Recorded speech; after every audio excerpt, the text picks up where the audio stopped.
வணக்கம், இது முருகஸ் கிச்சன். இன்றைக்கி நம்ம ஒரு டிஃப்ரெண்ட்டான கதம்ப சட்னி இட்லி தோசை பண்ண போகிறோம். நார்மலாக வந்துட்டு கொத்தமல்லி சட்னி, புதினா சட்னி அதுமாதிரி தனித்தனியாக பண்ணுவோம். இது எல்லாமே சேர்ந்து இருக்கிறதுனால இது ரொம்பவே நல்லா டிஃப்ரெண்ட்டாக டேஸ்ட் நல்லாயிருக்கும். ரொம்ப நீங்கள் இதை சாதத்தில் கூட பசைஞ்சு சாப்பிட்டுக்கலாம். ரொம்ப நல்லாயிருக்கும் இந்த சட்னி.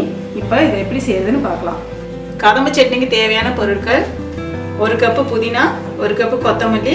இது நல்லா க்ளீன் பண்ணிவிட்டு தண்ணியில் அலசிட்டு வச்சுருக்கேன். நல்லா 1 ஸ்பூன் கடலைப்பருப்பு, 1 ஸ்பூன் உளுந்து, 1 நெல்லிக்காய் சைஸில் புளி, 1/4 டீஸ்பூன் வெந்தயம், 1 டீஸ்பூன் கடுகு, 1 வெங்காயம், 1 தக்காளி, ஒரு பத்து அந்த மாதிரி தேங்காய் ஒரு 10 எடுத்துக்கோங்க, கருவேப்பிலை கொஞ்சம், இஞ்சி 1 துண்டு, 2 பல்லு பூண்டு, பெருங்காயம் ஒரு 1/4 டீஸ்பூன். இப்போ நம்ம இதை எப்படி செய்யறதுன்னு பார்க்கலாம். இதில் ஒரு 3 ஸ்பூன் எண்ணெய் விட்டுக்கிறேன். கடுகு, கடலைப்பருப்பு, உளுந்து, வெந்தயம், பெருங்காயம்,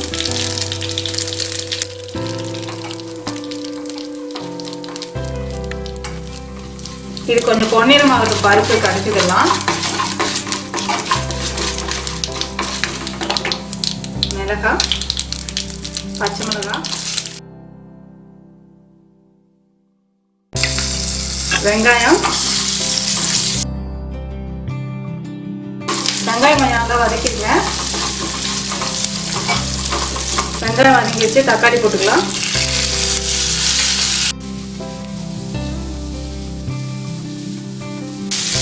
தக்காளி வதங்கிடுச்சு.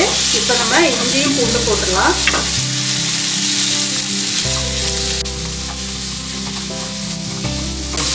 தேங்காயுமே பொடியாக நறுக்கி போட்டுருங்க.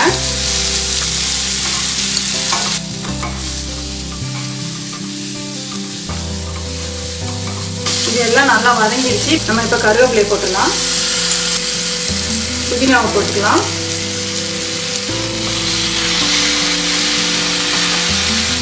கொத்தமல்லி போட்டுக்கலாம்.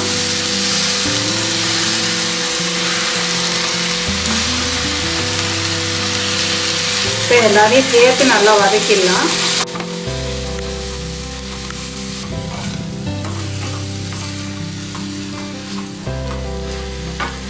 எல்லாம் நல்லா வதங்கிடுச்சு. இப்போ இதில் புளியை போட்டுடலாம். இதுக்கு தேவையான அளவு உப்பு போட்டுக்கிறேன்.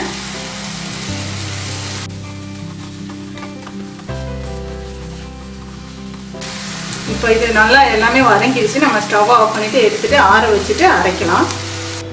இப்போ இது ஆறிடுச்சு. நான் மிக்ஸி ஜாருக்கு மாற்றிட்டு அரைச்சிடலாம்.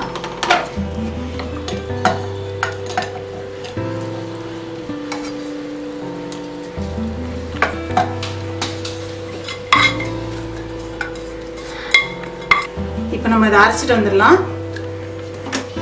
நம்மளோட கதம்ப சட்னி அரைச்சிட்டு வந்தாச்சு. இப்போ தாளிச்சிடலாம். அதை இதில் 1 ஸ்பூன் எண்ணெய் விட்டுக்கிறேன். கொஞ்சமாக கடுகு போட்டுக்கிறேன். ஒரு காஞ்ச மிளகாய் ஜீலி இப்படி போட்டுக்கோங்க.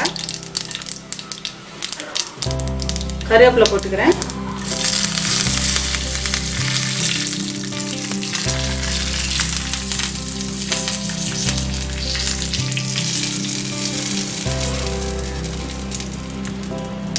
நம்மளோட கதம்ப சட்னி ரெடி ஆயிடுச்சு. நீங்களும் இந்த டிஃப்ரெண்ட்டான சட்னியை வீட்டில் பண்ணி பாருங்கள். பண்ணி பார்த்துட்டு இந்த வீடியோ பிடிச்சிருந்துச்சுன்னா லைக் பண்ணுங்கள், ஷேர் பண்ணுங்கள். முருகஸ் கிச்சனுக்கு சப்ஸ்கிரைப் பண்ணுங்கள்.